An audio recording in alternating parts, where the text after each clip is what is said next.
नमस्कार, आपण पाहतात युगंधर महाराष्ट्र न्यूज. पाहुयाचे काही ठळक घडामोडी. बातमी उल्हासनगर येथून आहे. निधी खासदाराचा उद्घाटन रमेश चव्हाण आणि राजेश वानकडे यांच्या हस्ते.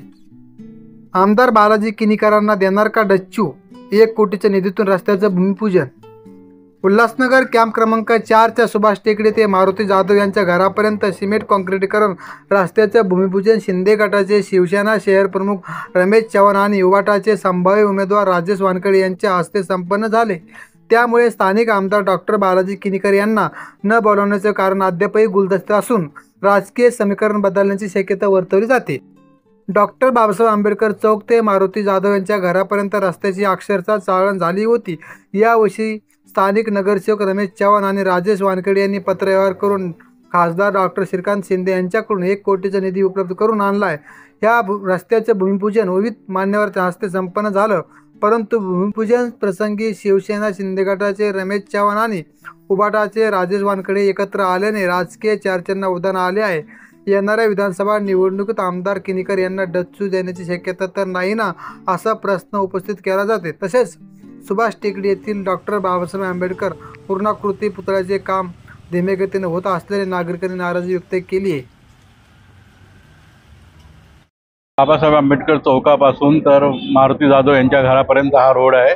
1 कोटीचं काम आहे, ड्रेनेज आणि काँक्रिटीकरणाचं. महायुती आणि महाविकास आघाडीचे दोन्ही कार्यकर्ते एकत्र आले. भविष्यामध्ये हा जो रोड आहे हा अनेक वर्षापासून झालेला रोड नाही आहे. मी स्वतः या वार्डाचा नगरसेवक म्हणून आणि रमेश चव्हाण साहेबांनी याच्यामध्ये मला खूप मदत केलेली आहे. याच्यातले सगळे पत्रव्यवहार हे मीच केलेले आहेत आणि त्याच्यात मला मार्गदर्शन हे चव्हाण साहेबांच्या नेतृत्वाखाली मी केलेलं आहे ते काम. कित्येक वर्षापासून हा रस्ता रखडलेला होता. माननीय खासदार, लोकप्रिय खासदार श्रीकांत शिंदे साहेब यांच्याकडे आम्ही सांगितल्यानंतर त्यांनी हा रस्ता 1 करोडचा रस्ता बाबासाहेब आंबेडकर चौक ते मारुती जाधवच्या घरापर्यंत हा रस्ता त्यांनी पास केलेला आहे.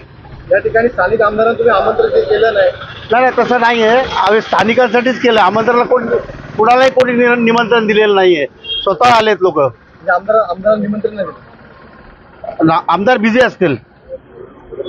काय सांगा? आता पहिले आम्ही त्या पाईपलाईनचं काम, ड्रेनेजचं काम करायला सांगितलं आहे आणि त्याच्यानंतर रस्त्याचं काम होईल. जवळजवळ 1 महिन्यामध्ये पूर्ण होईल. तुमच्या मागे जो आंबेडकरांचा स्मारक या ठिकाणी अनेक वर्षापासून काम रखडलं गेलं, त्याचं काम आता लवकरात लवकर पूर्ण होईल.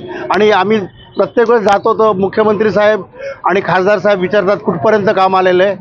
आणि परवाच एक चोपडा कोर्टच्या इथं बाबासाहेबांचं भवन तिथे खासदारांनी त्याचं ओपनिंग केलेलं आहे आणि ते पण लवकर सुरू होईल. आणि त्याचं वारंवार लक्ष असतं ह्या सगळ्या छोट्या छोट्या याच्यावर.